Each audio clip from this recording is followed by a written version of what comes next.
ഒബിറ്റർ dictum. എന്താണ് ഒബിറ്റർ dictum? ഒബിറ്റർ dictum എന്ന് പറഞ്ഞു കഴിഞ്ഞാൽ ഒരു കേസിന്റെ അകത്ത് കോടതിയുടേതായ ഒപ്പീനിയൻസും കാര്യങ്ങളൊക്കെ പറയും. അതൊന്നും താഴെയുള്ള കോടതികൾ കേൾക്കൽ നിർബന്ധമല്ല. ഉദാഹരണത്തിന് എന്റെ മുമ്പിൽ വരുന്ന, ഞാനൊരു ജഡ്ജാണെങ്കിൽ എന്റെ മുമ്പിൽ വരുന്ന കേസിന്റെ അകത്ത് ഞാൻ ആ കേസുമായി ബന്ധപ്പെട്ട കാര്യങ്ങളും പറയും, എന്നിട്ട് പൊതുവായ നിർദ്ദേശങ്ങളും പറയും. ഇങ്ങനെ ഇങ്ങനെ നടക്കാൻ പാടില്ല, ഇന്ന ഇന്ന കാര്യങ്ങൾ ചെയ്യാൻ പാടില്ല.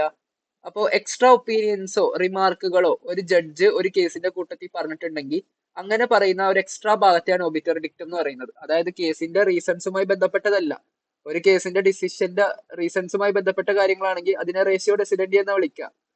അതല്ലാതെ പറയുന്ന എക്സ്ട്രാ റിമാർക്കുകളെയാണ് obiter dictum is the term used for remarks made by the judge which are not binding on the parties to the case.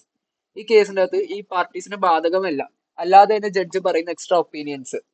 ചിലപ്പോ ഉപദേശങ്ങളൊക്കെ കൊടുക്കാറുണ്ട്, നിങ്ങൾ മനുഷ്യത്വം മുറുകെ പിടിക്കുക, നിങ്ങൾ നല്ല രീതിയിൽ സൊസൈറ്റിയെ എന്ത് ചെയ്യുക, സംരക്ഷിക്കുക.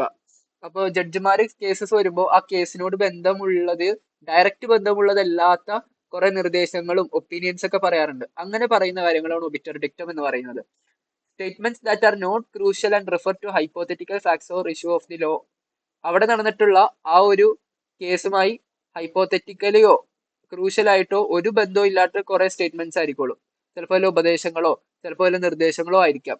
അപ്പൊ ഒരു കേസ് വരുമ്പോൾ കോടതി എന്ത് ചെയ്യും, ചിലപ്പോൾ ആ കേസുമായി ബന്ധപ്പെട്ട് കുറെ ഉപദേശങ്ങളും അല്ലെങ്കിൽ കുറെ നല്ല ഒപ്പീനിയൻസ് ഒക്കെ പറയുന്നുണ്ടാകാം. അപ്പൊ ഇങ്ങനെ പറയുന്ന എക്സ്ട്രാ റിമാർക്കുകൾ, ഒപ്പീനിയൻസ്, ഇങ്ങനെയുള്ള കാര്യങ്ങളെയാണ് ഒബിറ്റർ ഡിക്റ്റം എന്ന് വിളിക്കുന്നത്. ഇത് റേഷ്യോ ഡെസിഡന്റി അല്ല. റേഷ്യോ ഡെസിഡന്റി എന്ന് പറയുമ്പോൾ ജഡ്ജ്മെന്റിലോട്ട് എത്താൻ വേണ്ടി കോടതി കണക്കാക്കുന്ന reasons for concluding a judgment. ഒരു ജഡ്ജ്മെന്റ് കൺക്ലൂഡ് ചെയ്യാൻ വേണ്ടി കോടതി മനസ്സിലാക്കുന്ന റീസൺസിനാണ് റേഷ്യോ ഡെസിഡന്റി എന്ന് പറയുന്നത്. ഒബിറ്റർ ഡിക്റ്റം എന്ന് പറഞ്ഞു കഴിഞ്ഞാൽ അതർ ദാൻ റേഷ്യോ ഡെസിഡന്റി കോടതി പറയുന്ന എക്സ്ട്രാ റിമാർക്കുകൾ, എക്സ്ട്രാ കമന്റ്സ്, ഒപ്പീനിയൻസ്, അതിനെയൊക്കെയാണ് ഒബിറ്റർ ഡിക്റ്റം എന്ന് വിളിക്കുന്നത്. Obiter dictum is defined in the case of Mohandas Isardas versus N സാത്തൻദാസ്.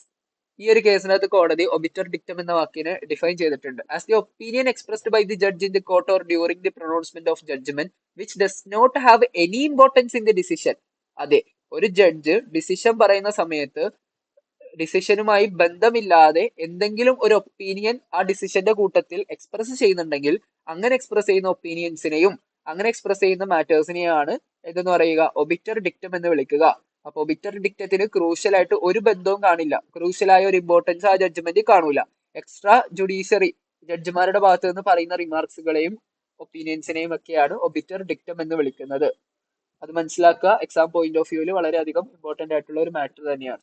Hope you guys understand. അടുത്ത ക്ലാസ്സിൽ കാണാം. Okay, by.